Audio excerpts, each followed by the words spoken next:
You can't look away from the milestones, and we're now the worst in the whole of Europe, despite having those warnings, those alarm bells that were sounded on the other side of the world as long ago as January, and just, you know, a hop, skip and a jump across the water as recently as February, as long ago as February, the month in which Boris Johnson elected to take a fortnight's holiday. And we've now got the worst death toll in Europe. At what point do the increasingly desperate and pathetic attempts to portray this government's performance as anything other than catastrophic stop? Just in all honesty, by all that is decent, how many people do we have to bury before everybody recognises that a lot of those people didn't have to die? Even I began to get a bit tired of mentioning Germany all the time. And you'd say to me, well, if it was the other way around, James, they'd be shouting it from the rooftops. And I'd say, I'm not really sure that's the point, you know? And you can see what they're doing next. They're already putting it in place. Oh, now is not the time. Well, when is the time?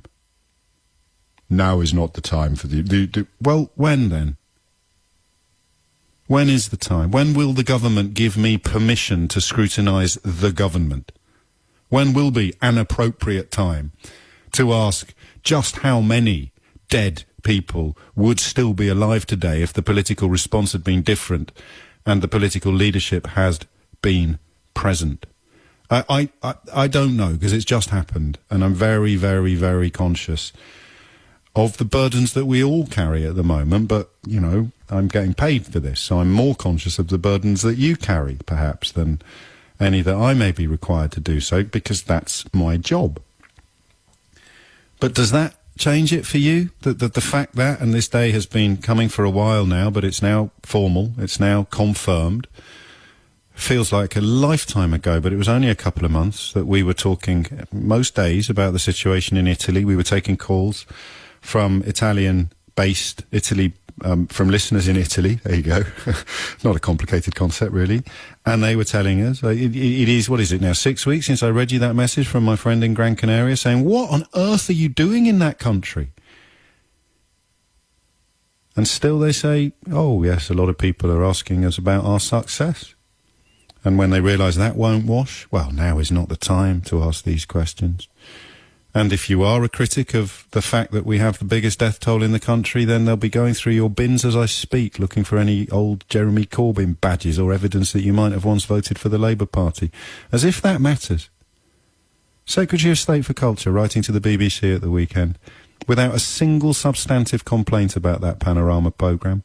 Not a single word of challenge to anything that the medics on that programme said, but expressing displeasure about the fact that they have not pledged allegiance to the Conservative Party before agreeing to appear upon the programme. That's how I read it. Of course, they phrased it slightly differently and said that they should have declared that these people have political allegiances to the Labour Party. Although quite what that means in the current climate, I haven't got a Scooby-Doo. If you were a big Ed Miliband fan, it's quite possible that you would have considered Jeremy Corbyn to be the worst thing that's happened to the Labour movement since it started. So what does that even mean?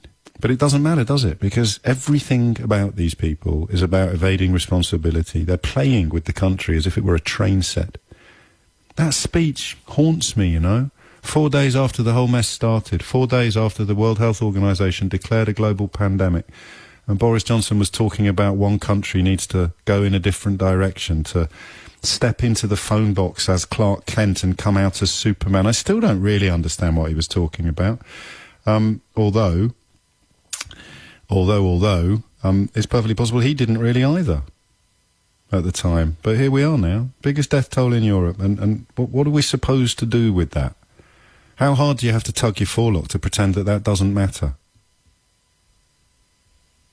How hard do you have to tug your forelock to pretend that this doesn't matter? And of course, I know better than anybody what the problem is. The problem is that some of us have been screaming for years what these people were like, and you screamed back that they weren't. So you can't, can you, contemplate yet the possibility or just the scale of how wrong you were? I don't care. There's no shame involved. No humiliation or embarrassment. We all make mistakes. But now, if you're not prepared to admit at least a mistake of trust, then you've got the job of explaining to yourself, because I don't really want to hear it, explaining to yourself why the largest death toll in Europe isn't evidence of the worst response.